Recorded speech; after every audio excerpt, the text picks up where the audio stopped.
उसे एक अच्छे कॉलेज में दाखिला मिल जाता है। वो स्कूल के छात्रावास में रहने लगता है।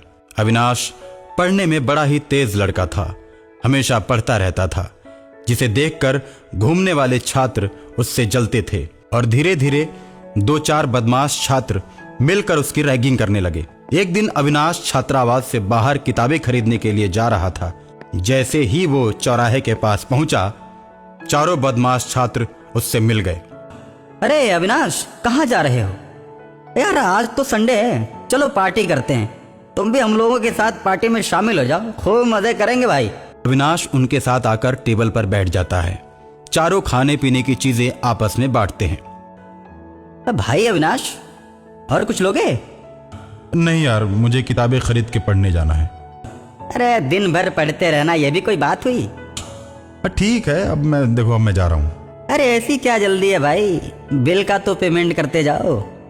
मेरे पास अभी पैसे नहीं है। ठीक है, तो इसके बदले तुम्हें और भी कुछ करना पड़ेगा। तुम हॉस्टल चलो, हम लोग पीछे पीछे आते हैं। अविनाश किताब खरीद कर हॉस्टल में जाकर पढ़ने लगता है। चारों लड़के आते हैं और अविनाश को मार देते हैं और मारकर उसकी लाश को छात्रावास के सामने ही मिट्टी खोद कर दबा देते हैं। अविनाश के छात्रावास से गायब होने की खबर पूरे शहर में फैल जाती है। छात्रावास में पुलिस आती है, लेकिन कुछ भी पता नहीं चलता।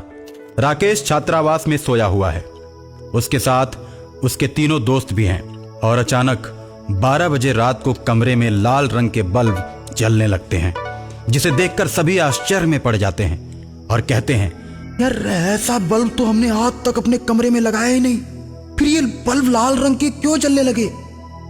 अच्छा, लगता है चपरासी ने बदल दिए हैं। अभी बल्ब के बारे में चारों सोच रहे थे कि कमरे में धूल भरी तेज हवाएं चलने लगती हैं। हवाओं के बीच राकेश गायब हो जाता है। अविनाश राकेश को लेकर बाथरूम में पहुंचता है। अरे तुम यहाँ, मैंने तो तुमको मार दिया था। सिर्फ तुमने ही नहीं, उन तीनों ने भी मुझे मारा है। मैं किसी को भी जिंदा नहीं छोड़ूंगा। ऐसा कहकर अविनाश राकेश को मारकर बाथरूम का दरवाजा बंद कर देता है। अगले दिन बाथरूम में राकेश की लाश पाई जाती है, जिसे देखकर उसके तीनों साथी डर जाते हैं और वो लोग जब पढ़ने के लिए किताब को पलटते हैं, लेकिन किताब के सारे अक्षर गायब रहते हैं। खून से किताब पर लिखा होता है, अब तुम लोग भी मारे जाओगे। और सुबह पुलिस स्टेशन जाकर दरोगा को सारी बात बताते हैं कि हमारे दोस्त राकेश को किसी ने बाथरूम के अंदर मार दिया है। उसके बाद पुलिस छात्रावास में आती है, छानबीन करती है, लेकिन कुछ भी पता नहीं चलता। कोई सबूत उनके हाथ नहीं लगता। आपके छात्रावास में 2 लड़के मारे जा चुके हैं। आपके स्टाफ के लोग क्या कर रहे हैं? कुछ आपकी भी तो जिम्मेदारी बनती है। आप भी अपने स्तर से इस बात का पता लगाइए और जो भी सूचना हो थाने में आकर हमें दीजिए। ठीक है, चलते हैं हम। ठीक है, अब मैं जाकर सभी को सतर्क कर देता हूं। प्रधानाचार्य छात्रावास के सभी बच्चों को सावधान कर देता है और उनसे कहता है कि जैसे ही तुम लोगों को कुछ भी पता चले, 112 नंबर पर फोन लगाकर पुलिस को सूचित करो। अब राकेश भी अविनाश के साथ भूत बन जाता है। अब दोनों मिलकर उन तीनों दोस्तों को मार देते हैं।